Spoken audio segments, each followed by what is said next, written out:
Hello, my name is Ryan. I was born with Klinefelter syndrome 47XXY, and I have depression. So for me, my depression affects me differently than being sad or being suicidal.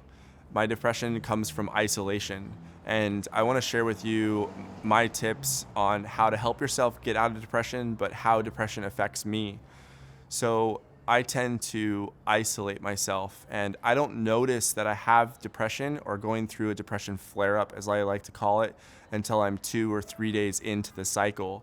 For me, I tend to isolate myself in my house. I don't leave, and in my mind, I build up these mental barriers of jail cells, of bars on the windows and bars on the doors where the isolation keeps creeping in and making the room smaller to where I can't get to the door and I can't open it. And then within that isolation comes social anxiety, where the more I isolate myself, the less I want to go out into public and be around people and have to interact with the public.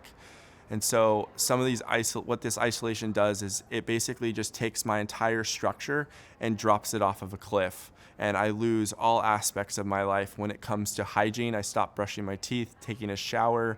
My testosterone, which I do for Klinefelter syndrome, ends up being pushed back and farther, and I don't want to do my injection. So from Thursday to Friday to Saturday, that messes with my hormones. I then stop eating. I don't eat a regular 3-course meal or 3 meals a day.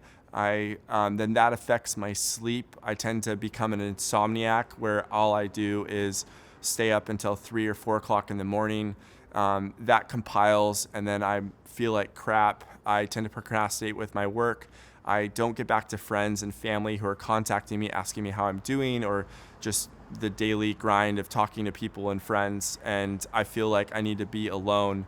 And then within this cycle, I finally realize that I'm in this and I need to get out of it because I've been in it so many times, and every single time that I've been in it, I've gotten myself out of it. So for me, the biggest step that I could tell anyone is walk to your mailbox. And for some people, it's across the street, and some people it's attached to their building. And so for me, my mailbox is down 20 steps and 40 feet away. So I push myself to break those barriers down, open up the door, and receive the sensory of fresh air and sunlight.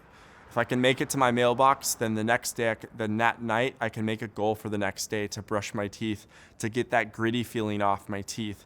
The next day, I can push myself to take a shower so I don't have BO. And then it just goes and goes with new goals every day of just compiling things and bringing your structure back and building that foundation to where you can start taking care of yourself again and pushing yourself every day to get outside, because sunlight and fresh air, that sensory feeling, just makes a difference. So with all of this, if you are listening, it's all about sensory for me. So that sensory of getting outside just really makes a difference in my life.